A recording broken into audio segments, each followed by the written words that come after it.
శ్రీకృష్ణ పరబ్రహ్మణే నమః. శ్రీమద్ భగవద్గీత పంచదశోధ్యాయము పురుషోత్తమ యోగము ప్రారంభము.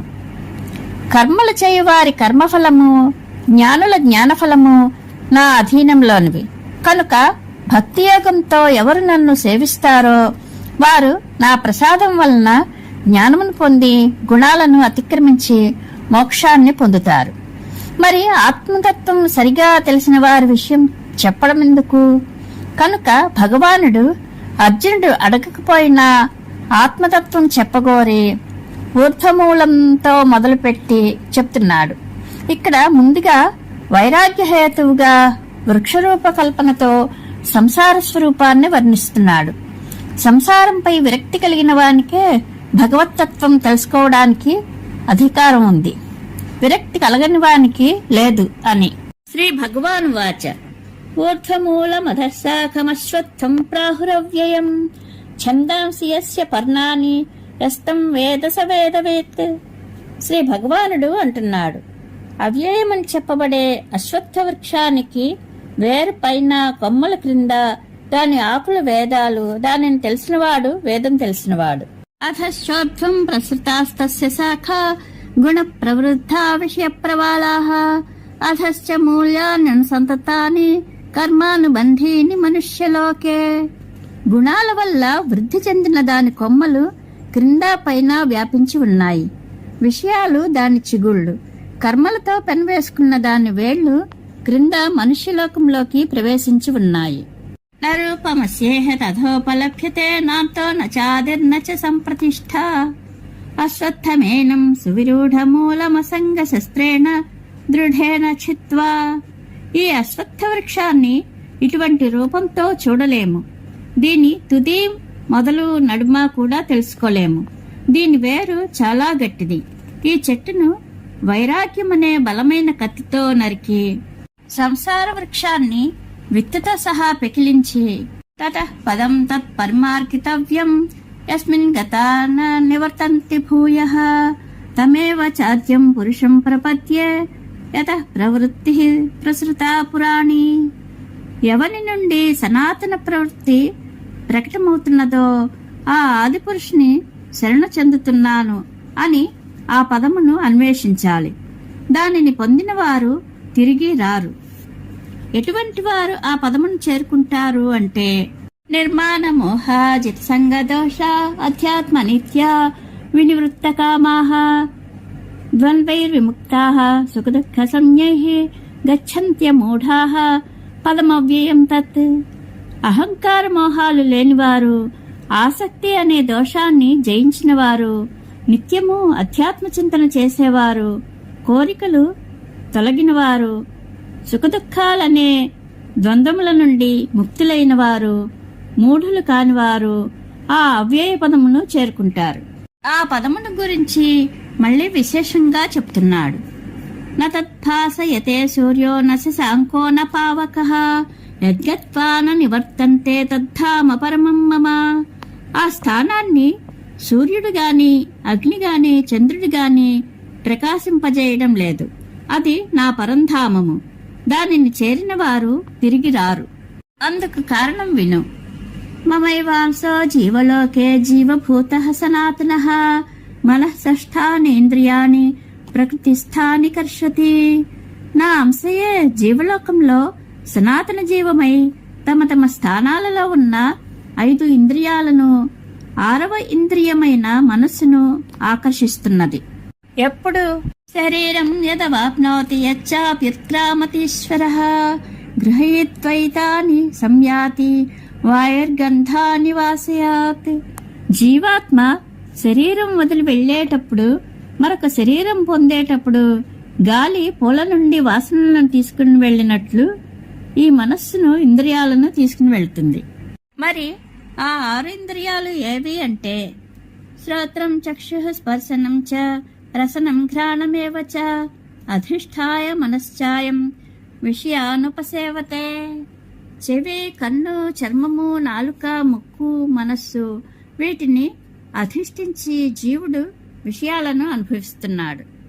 ఈ విధంగా దేహంలో ఉంటూ ఉన్న జీవుడు దేహం విడిచి ఉత్క్రామంతం స్థితం వాపి భుంజానం వా గుణాన్వితం విమూఢానాను పశ్యంతి పశ్యంతి జ్ఞానచక్షుషః.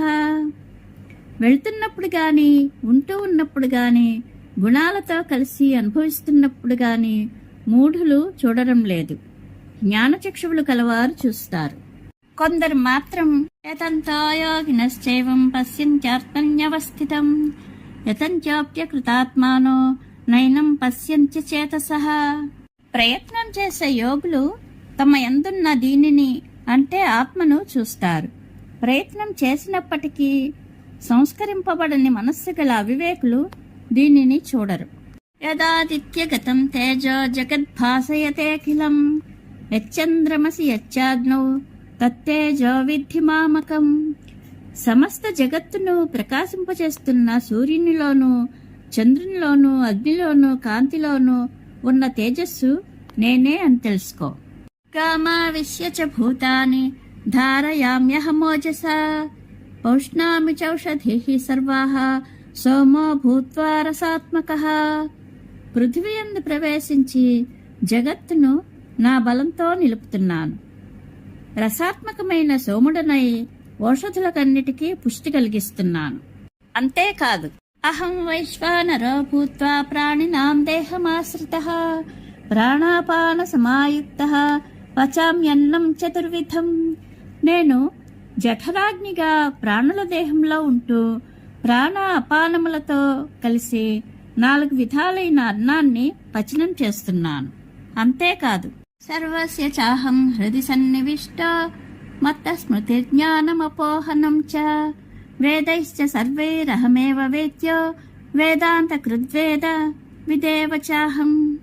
అందరి హృదయాల్లో నేనున్నాను. స్మృతి జ్ఞానము నా వల్లనే, అవి రెండూ తొలగిపోవడం కూడా నా వల్లనే జరుగుతాయి. అన్ని వేదాలను తెలియదగిన వాడను నేనే, వేదాంతాన్ని రచించింది నేనే, వేదవేత్తను కూడా నేను. ద్వావిమౌ పురుషౌ లోకే క్షరశ్చాక్షర ఏవ చ క్షరః సర్వాణి భూతాని కూటస్థోక్షర ఉచ్యతే. లోకంలో ఈ పురుషులిద్దరున్నారు, క్షరుడు అక్షరుడు అని. సర్వభూతములు క్షరమని, కూటస్థమైనది అక్షరమని చెబుతున్నాను. ఉత్తమః పురుషస్తన్యః పరమాత్మేత్యుదాహృతః యో లోకత్రయమావిశ్య బిభత్యవ్యయ ఈశ్వరః. ఈ రెండింటికంటే వేరైన ఉత్తముడైన వాడే పరమాత్మ అని చెప్పబడేవాడు నాశనం లేని ఈశ్వరుడైన ఉత్తమ పురుషుడే 3 లోకాలలో ప్రవేశించి వాటిని నిలుపుతున్నాడు. యస్మాక్షరమతీతోహమక్షరాదపి చోత్తమః అతోస్మి లోకే వేదే చ ప్రథితః పురుషోత్తమః. క్షరాన్ని అక్షరాన్ని కూడా అతిక్రమించిన వాడిని కనుక లోకంలోనూ వేదంలోనూ నేను పురుషోత్తముడని ప్రఖ్యాతి పొందాను. పైన చెప్పబడిన ఆత్మను తెలుసుకున్న వానికి ఫలం ఇప్పుడు చెప్పబడుతున్నది. యో మామేవమసమ్మూఢో జానాతి పురుషోత్తమం ససర్వవిద్ భజతి మాం సర్వభావేన భారత.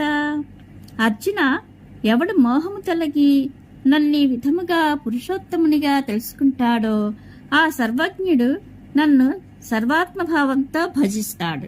ఈ అధ్యాయంలో భగవత్ తత్వజ్ఞానమైన మోక్షఫలాన్ని చెప్పి ఇప్పుడు దానిని స్తుతిస్తున్నాడు. ఇది గుహ్యతమం శాస్త్రమిదముక్తం మయా నఘ ఏతద్బుద్ధ్వా బుద్ధిమాన్ స్యాత్ కృతకృత్యశ్చ భారత. అనగా అతి రహస్యమైన ఈ శాస్త్రం ఈ విధంగా వివరించాను.